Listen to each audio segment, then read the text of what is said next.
the mid-season update for season 1, you're going to want to get this top 5 weapons. And when I say top 5 weapons, you're going to need them because of all the different updates that are coming up. One, of course, we're going to get Ultimate Freyna, but we're also going to be getting the 400 infiltration missions that you're going to be fighting off upcoming hordes of enemies, one after another, 400%. So what are going to be the 5 best weapons that you're going to be able to use for mobbing, and also that are going to make that weapon super OP or enhance any of the Descendants' abilities?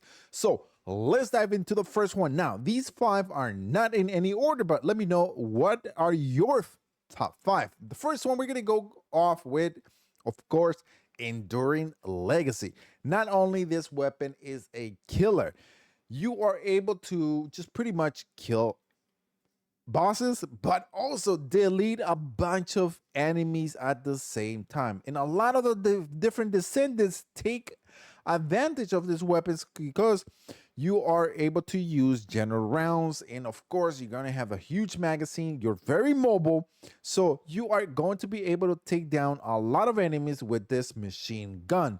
Now let's take a look at the next one, Thunder Cage. Now the thing with the Thunder Cage, guys, is that it's the best weapon right now for mobbing. Now this gun is going to help not only bunny players, but every single player out there that's playing the game right now, due to the fact that this has a very unique ability that when you shoot it to a group of people, it pretty much does the overcharge ability. And basically what the overcharge ability does is that it blows up, and when it blows up, it will crit and damage the enemies around them within a radius of 5 meters, which is pretty good, because if you get a bunch of enemies stacking up, it becomes really great. And with the content that's coming into the the new season 1, which are dungeons, this is going to be extremely important, because it looks like you're going to have to hold a couple zones. It also looks like there's going to be a lot of ads coming your way, and this is a very good weapon to deal with a bunch of ads and get rid of these ads very fast and very effectively. I do have a build for this. I'm going to be making a season 1 updated build for this, all these guns that I'm mentioning, so make sure you guys keep it locked to the channel. But if you guys are not, if you don't have 4 of these guys, so basically you need 1 and 4 more additional ones, right now is a time that you start getting this weapon. If you have another one that you think is the best mobbing weapon, drop it in the comment section down below. Also, if you agree or disagree with this list, let me know in the comment section below. And the Python is really great, and unfortunately the Python is not that great unless you get it to the 4th stack. Okay, so this is currently right now the best weapon when it comes to fire, rate of fire and weak point damage. Right now this is by far the best one with those 2 stats. It's really good at fire rate, it's really good at critting. So main thing, it's really good at weak point. So what this does, it has a unique ability called unique ability level, and this one's called Prey. Right, on hitting a weak point, inflict a unique ability prey on the target enemy. So the great thing is that every single time you're hitting a weak point, and this is why Glay loves using this weapon, and it's very effective with other characters as well, is because when you apply this prey ability, right, it's able to stack, and that's what makes it really good. And you get these toxin resistant levels. So guys, Python, one of the best weapons, but unfortunately it's not that great unless you have it 4 stacks. So yes guys, right now Python would be my number 2 weapon that I want to recommend. These are not in any chronicle order, but I still think that if you don't have access to this weapon, now is the time to get access to this weapon, because the Python is pretty solid. All right, starting at the other one, we're going to go to the Greg's Reserves Faith. Now this is by far one of the weapons that's been making a lot of rounds. It's really good because of its unique ability, and I still feel currently right now a lot of people don't understand how this unique ability works. I know a lot of people are saying like it's a really good weapon. I personally believe it's a really good weapon, but a lot of people don't understand how the bombardment works and how the weak point and crit system works. But it does 2 main things, and once again, you need to get this to at least level 3 to actually see its true benefits. Even with the level 2, it's not that great, but once it hits level 3, and especially 4, that's when you want to make sure you use it. So this unique ability is that when you hit an enemy, it's going to proc bombardment, and that's going to have rain of fire of these projectiles coming down. and within the radius of the enemy. In addition to that, it's going to inflict burn on enemies that are hit by bombardment. Okay, so anytime you shoot the weapon, the bombardment will drop, but when that bombardment drops, it inflicts burn. The great thing about this though, guys, is that once you guys level this up really fast to the 4 stacks, the bombardment count gets increased to 7. So instead of having, I believe it starts with 3, I could be wrong, or it's 4. The bombardment actually gets increased to 7. Okay, you also get the firearm damage of times 100.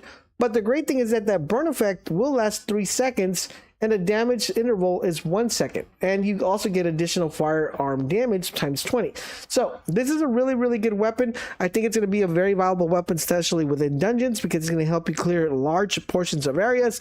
It's going to be pretty good for mini bosses and also bosses that have, burn attributes that you can inflict on them. So this is another one I highly recommend you get your hands on and get it to level 4, because you are going to need this one. Secret Garden, this is by far one of the hardest weapons to get for some apparent reason. And the reason I'm mentioning the Secret Garden is, of course, once again, because this particular weapon has a very unique ability. And as you see, guys, I haven't had this to fully leveled up, right? So the unique ability of this one is called Gardener. And this one, what it does is when you're using a dimension skill, it's going to recover custom resources with a set chance. That is not the main important reason we're using it, but the reason we want to use this is because when you use a tech skill, it's going to grant a unique ability called Pest Control with a set chance. Okay, so tech, we're going to be looking at tech. So here's what we have. So it says, upon using Dimension skill, it's going to give you a custom resources. That's the one we want. We want Pest Control. That's the main reason we're using it. So what does the Pest Control do? What it's going to do, it's going to increase our skill power by 5%, our fire attack power, and our skill power by 12%. Right now, you're looking at this and you're probably wondering, that sucks. And the reason it sucks is because this is not fully leveled up. The only downside of this particular weapon is that the trigger rate is not 100% when you level it up. It's only a 40% trigger rate, but when you actually trigger it, it's pretty crazy. All right, so what descendants are going to benefit from the Secret Garden? Well, let's start out with the first one, which is going to be Viessa. Her number 4 skill is going to get a super buff, because if it triggers at that 40% chance, this blizzard is going to proc, it's going to do that initial crit proc very hard. Instead of 3 procs, you get 4 procs, which is really good. The reason the Secret Garden is so good is because we're getting an ultimate Freyna, and with the ultimate Freyna, she's a tech, okay? She has tech right here. She has tech right here. So she's able to take advantage of 2 of her main spammable skills that we're going to be able to take advantage of with that tech boost of that 40% with the Secret Garden. We're not going to be using our weapon much, but we're going to be boosting our abilities quite often. Also with Lepic, another really good character that I recommend for season 1, will also get boosted with his grenade, and also with his massive, Iron Man, Mega Man, arm here, which will be really dope, right? So these are the pair of characters that I feel like are going to take a huge advantage when it comes to that. Now, there are some other characters, guys, on here. For example, SMO, who currently right now is not like, top tier, but he could get a buff and take advantage of these tech skills, So you want to make sure that you're constantly checking your characters. You're like, okay, well, this character's going to do pretty good with this when you're looking at the weapons. So those are the 5 main weapons I personally feel are going to be very good for. There you guys have it. Those are the best weapons that you need to start leveling up right now. And when I say leveling up, it's actually getting 5 weapons, right? The main weapon, and then 4 of them, building its stats, having them ready for when season 1 drops by. Let me know if you agree, disagree in the comment section down below.